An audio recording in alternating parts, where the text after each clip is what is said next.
Bismillahirrahmanirrahim. Pembahasan kita pada kali ini yaitu menyambung pembahasan yang telah kita bahas sebelumnya, yaitu tentang masalah alat bersuci, yaitu masalah air, kemudian alat yang bersuci yaitu tanah, batu, dan sama. Semoga Allah Subhanahu wa taala mempermudahkan kita memahami hal ini. Rabbi shrah lana sadrana wa yassir lana amrana wahlul 'uqdatam min lisanina yafqahu qaulina. Baik, pembahagian air yang pertama kita membahas yaitu alat yang pertama daripada suci yaitu air.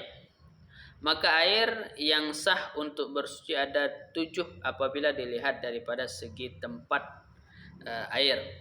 Yang pertama yaitu air hujan. Yang pertama yaitu air hujan, kedua air laut, ketiga air sungai, air sumur, air mata air, air embun, air salju. Dalil keseluruhan ini secara umum yaitu adalah firman Allah Subhanahu wa taala di dalam surah Az-Zumar ayat 21 yang berbunyi, alam tara annallaha anzala minas sama'i ma'an fasalakahu yanabi'a fil ardi. Adakah engkau tidak melihat bahwa sungguh Allah menurunkan air dari langit lalu diaturnya menjadi sumber air di bumi. Kenapa ini ayat dijadikan sebagai dalil yang umum? Karena pendapat ulama mengatakan sebagaimana di dalam kitab Hasyiah Al-Bajuri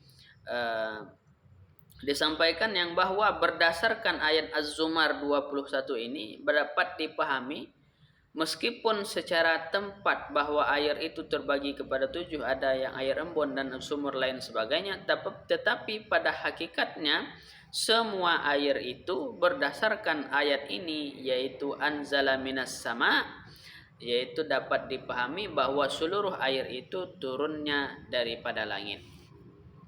Hal ini bisa dilihat di dalam kitab Syekh Ahmad bin Husain Al-Asfihani Matan Ghayah wa Takrib, dan Syekh Ibrahim Al-Bajuri dalam kitab Hasyiah Al-Bajuri, dan Syekh Nawawi Al-Bantani dalam kitab Kutubul Habib rahimahumullah. Kemudian definisi secara tafsil, secara terperinci. Yang pertama dalil air hujan. Yang pertama adalah ijma. Karena ijma ulama bahwa air hujan boleh. Yang kedua adalah firman Allah yang berbunyi wa yunazzilu 'alaikum minas sama'i ma'an liyutahhirakum bih. Bahwa Allah menurunkan air daripada langit supaya agar kamu bersuci dengannya. Surah Al-Anfal ayat 1. Ini dalil air hujan. Yang kedua dalil air laut, yaitu adalah hadis daripada Rasulullah an Abi Hurairah radhiyallahu an qala Rasulullah sallallahu alaihi wasallam fil bahri huwa tahuru ma'uhu al-hillu maitatahu. Dari Abi Hurairah radhiyallahu an Rasulullah bersabda tentang masalah air laut. Kata Rasulullah, air laut itu suci airnya dan halal bangkainya. Maka berdasarkan hadis ini, maka air laut suci menyucikan. Sementara dalil air sungai adalah ijma. Kemudian dalil air sumur dan mata air adalah ikrar dan perbuatan Rasulullah, yaitu pengakuan juga termasuk hadis kan, dan perbuatan Rasulullah, fi'lu Rasulullah juga termasuk hadis, karena Rasulullah mempergunakan air sumur dan mata air untuk bersuci. Kemudian air salju dan air embun, dalilnya adalah surah Al-Anfal yang di atas ini. Kenapa ini dijadikan sebagai dalil air salju dan embun? Karena di dalam surah Al-Anfal daripada kata-kata minas sama'i ma'an ini, yaitu Allah menurunkan air daripada langit, maka salju dan embun juga termasuk yang diturunkan daripada langit. Maka dalil Al-Anfal ini juga bisa dijadikan sebagai dalil air salju dan embun itu adalah suci menyucikan. Hal ini bisa dilihat daripada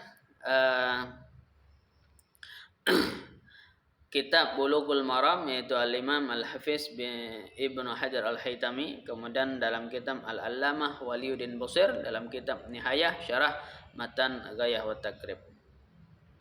Wallahu alam bisawab. Insyaallah untuk pertemuan yang akan datang kita akan membahas tentang masalah air dari segi sifatnya ada 4.